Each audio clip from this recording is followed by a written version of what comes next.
Os podíamos haber metido 6, da gehien irakurri dudan mezua azken egunetan, Metropolitanon Realak porrota izan zuenetik, eta egia esan, etzen guren egun honena izan, baina hala ere ez dut uste horren dramatikoak izan behar galera Markel, sentsazioak ez dira oso onak partidu honetan, baina testuingurua ulertu behar da. Bai, testu ingurua ulertu behar da, eta ikusi behar dugu nondik datorren Reala, ez? Ikusi genuen hasta azkenian, sekulako finalerdiak bizi genituela bertan anoetan, eta nik uste partida horren bidesaria, larunbateko porrota izan zela, ez?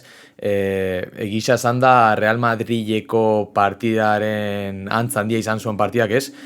Realaren B unitate hau atera zala esan dezakegu, eta tira, neri ez dit asko, hombre, ez dit asko beldurtzen ikusi genuen Realaren ez dakit Irudi honek. aurpegia, irudi honek, ze azkenean, testu ingurua da, eta, hemendik aurre ikusiko dugu nola dagoen Reala benetan. Aurreratutako finala izan zen, eta hori kontuan izan da agian beldurtu gaitezke, baina nahi dugu pentsatu gauzak aldatuko direla eta final bat ez dela horrelakoa izango, ez? Zuk aipatu moduan, nik uste dut Bernabeukoa eta Metropolitanokoa sakrifikatutako partiduak izan direla ia. Lehenengoa finalerdietako joaneko partidutik zetorrelako eta bigarrena bueltako partidutik. Orduan Realak pixka bat resaka emozional horrekin jokatu zuen, 6 aldaketa egin zituen 11koan oraintza aipatuko ditugunak, eta horrek azkenean emaitzan du erreflejua eta jokoan ere bai, ez? Nahi baduzu azteko 11ko horrekin joan gaitezke, ze atetik hasita aldaketak egin zituen Realak, azteko Remiro jarri zuen Rinok, gero defentsan Kaleta itzuli zen, zelai erdia guztiz desberdina izan zen Jangel Herrerarekin, Marinekin, Zuzic ere 11koan, eta Oskarson lehenengo aldiz uste dut abuztutik. Aldaketa desente dira. Hori izan daiteke agian 11ko aldaketa nabarmenena, ez? Azkenian Remironena, Txaletatzarrena, Zuzitxena eta Marinena esperu genuen, nik uste bietako bat, bai Gorrotxa edo bai Turri mantenduko zituela, azkenean ikusten ari gerarraleko muina izaten ari direla, bizkarrezurra, baina ez, erabaki zuan guzti zelaierdi hori aldatzia, Soler jartzia Jangelen onduan, eta tira, egisa esan da ikusi genuen edo bai Turri edo bai Gorrotxa zelaian izatea oso garrantzitsua da Realarentzat, batez ere baloiarekin. Bai, Solerrek ez zuen deskantsatu, dirudiena baino gehiago jokatzen du nik uste dut, eta gainera beste rol batean, ze noski, Gorrotxa eta Turrientez gabe, norbaitek atera behar du hor garbi baloia, eta Solerrek garrantzia hartu zuen, naiz eta gero ere ikusi genuen area zapaltzen, eta horrela, heldu zen lehen gola izan ere. Lehenengo zatia, espero genuen gidoi bat izan zuen lehenengo zatiak, ez? Atletico Madrid etxean oso talde indartsua da, egia esan aldaketak egin zituzten beraiek ere, baina beraien aldaketak eta gureak ez dira berdinak. Ez. Orduan, nik uste dut gidoia alde batetik esperotakoa izan zela, mingarria izan zen Sorlozen gol hori partidua hasi eta berehala iazko partidua ikusita, Sorlozek 4 gol sartu zituen lehenengo 30 minututan. Orduan, alde horretatik mingarri izan zen, ze zirudien Realak ez zuela lekzioa ikasita. Bai, eta zirudien agian beste biedo hiru sartzeko aukera izango zuela, ez? Lehenengo gol hori sartu zen esan nuan, ez? Itxaron zaitez, azkenian, honen golaren ostian beste biedo hiru etorriko dira. Dirudiena da, Jon Martin egisa da jokalari zentral oso nadala, baina zentral, aurrelari handiekin nahiko ez dala oso finaritzen. Ikusten ditugu batez ere airezko edo, defentsan orokorrian egin zituen zifrak, eta arraroa dago zifra hauek ikustia Jon Martinen ganez, lurretik 4tik 3 leia irabazi zituen hori bai, baina goitik 3tik bat erez. Eta nik uste hau dala nabarmenena edo datu nabarmenena.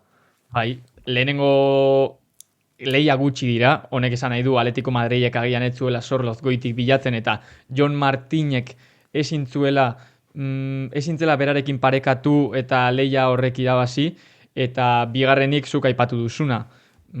Aurrelari mota hau gehiago kostatzen zaio, eta hori ligan partidu bikainak egin dituela, Budimir aurrean izan da, Muriki aurrean izan da, baina profil hau agian ez zaio hain ondo etortzen Gainera, edo horren ondo. bai, gainera nebozu gehitzeko, aipatu dezakegu datu hau, estrapola dezakegula partidako emaitzera edo behintzat sentsazioetara, ez? Ikusten dugu Real hau, nahiko zalantzati edo behintzat arazolarriak izaten ari dela erdiraketa lateral hoietan. Eta hori ikusten da adibidez zifra honetan Jon Martinen kasuan. Bai, eta horrela heldu zen batez ere Atletico Madrilen erasoa, bai zentro lateral horietan sufritzen, kornerretan, baloi geldiko jokaldiak berriz ere Realaren buruko mina izan ziren, eta hori zuzendu behar den zerbait da hemendik denboraldia amaierara, ze desberdintasun bat marka dezake sailkapenean eta guztiok egon nahi dugun final horretan.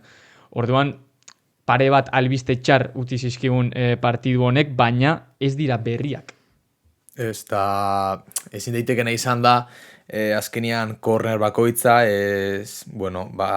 area ertzean dagoen falta bakoitza, izugarrizko mina itxia Realaren defentsaren gan, ez da azkenean ikuste urduritasun horrek, utxegite askok eragiten dituela.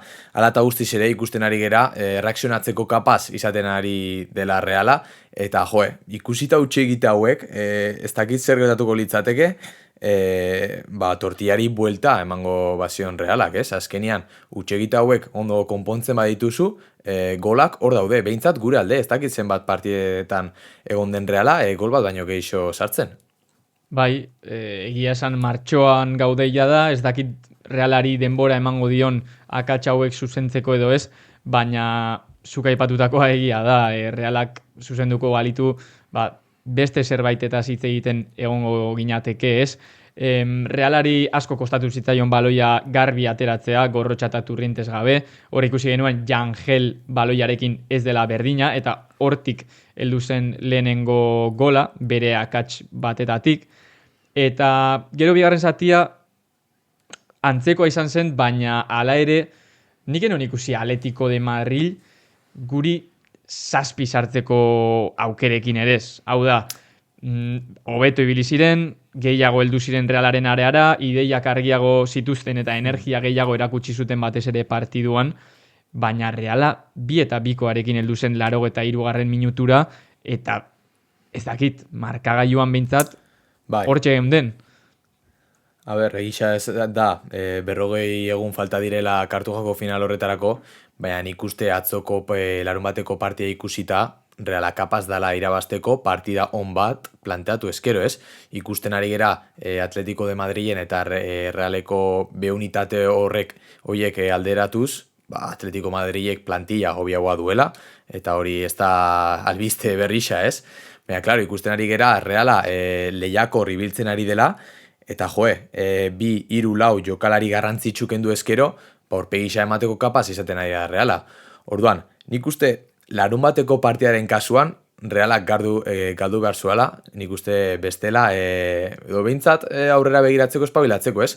Ze nik uste Metropolitanon irabazi eskero, ez dakit handitxuta, edo behintzat konfiantza maila horrek ziola ontzat eragingo Mataratzuren taldeari. Ez dakitzuk zepetatzen duzun.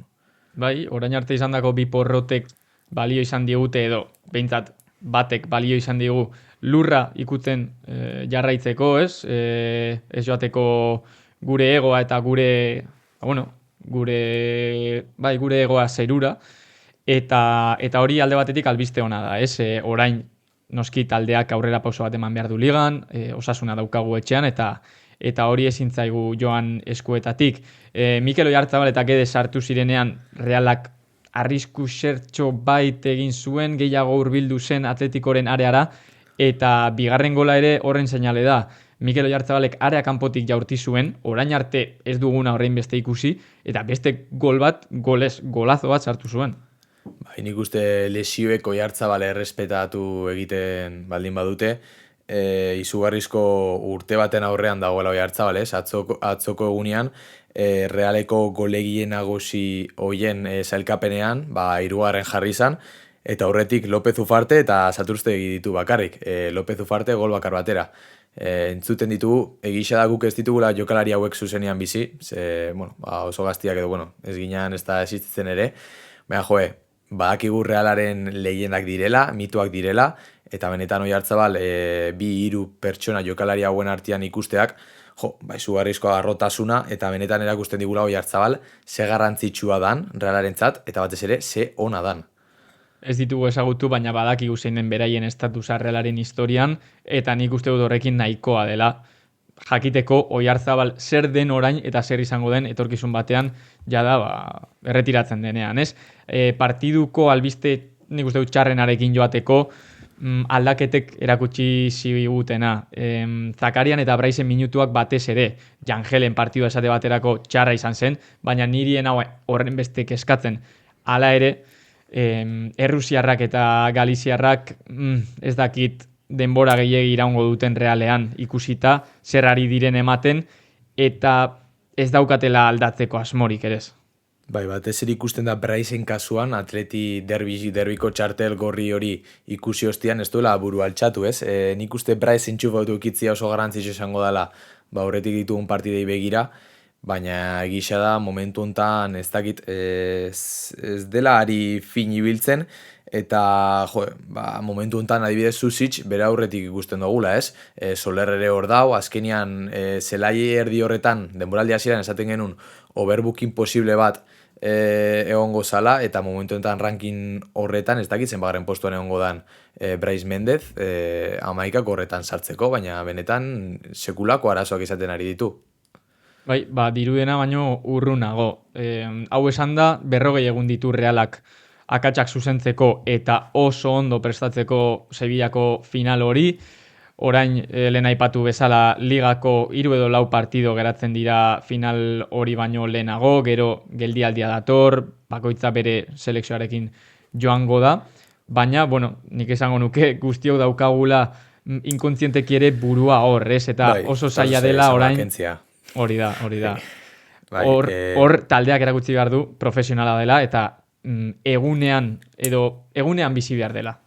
Bai, eta batez ere burua ligan izan behar dugula, ez? Sailkapenian, aktualizatzeko nahi badozu Reala 8. postuan dago momentu honetan, 35 punturekin, Espainola ari da momentu honetan jokatzen eta kaltzen ari da, hortaz, puntu batera du 7. postua Realak, eta Europa League Celta de Vigo markatzeu 40 punturekin.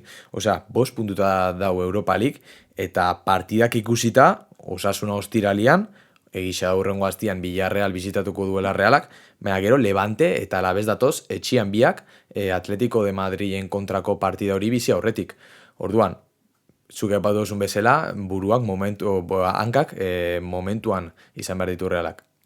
Bai, horrelako egutegi antzekoetan Realak jada utxe egin du nahikoa lehenengo itzulian, orduan ezin da errepikatu hori eta puntuak ziurtatu behar ditu. Nahi baduzu bideoa borobiltzeko eta ondo amaitzeko albiste on batekin joan gaitezke, Sanseren papera bigarren mailan beste maila batean dago, Otxienen esplosioa, karreraren pitxitxiaren lasterketa hori, aipatu behar dugu, horrezko aipame bat merezi duan Anzoteginen taldeak, ze ez da normala lortzen ari dena. Baita, ate joka daude Sanseren jokalariak, lehenengo taldeari begira. 6 puntutara du momentu hontan jeitxira postuak Sansek, hor da albiste osona eta nik uste urteko helburu nagusisa hori dela, ez? Behintzat, kategoria mantentzia, eta ikusten ari gera datorren urteari begira 3-4 jokalari izango dituela Mataratzok jarraitzen baldin badu, eta espero baietz, baina izango dituela hor erabiltzeko prest. Bigarren urte bat, bigarren mailan oso interesgarria izango litzateke jokalari askorentzat, eta ikusiko dugu udan nork daukan aukera lehenengo taldearekin egoteko. Hau esan da, nik uste dut bideoa itxiko dugula, eta Osasunaren aurkako partida horri begira jarriko garela jada. Bai, gustuko du Realak Osasunaren kontra jokatzea, batez ere aurten ikusitu 2 partida polit, bai ligan eta bai kopan. Hortaz, bolada onarekin jarraitzera eta larunbateko partida aztera lehen bai lehen. Hori da.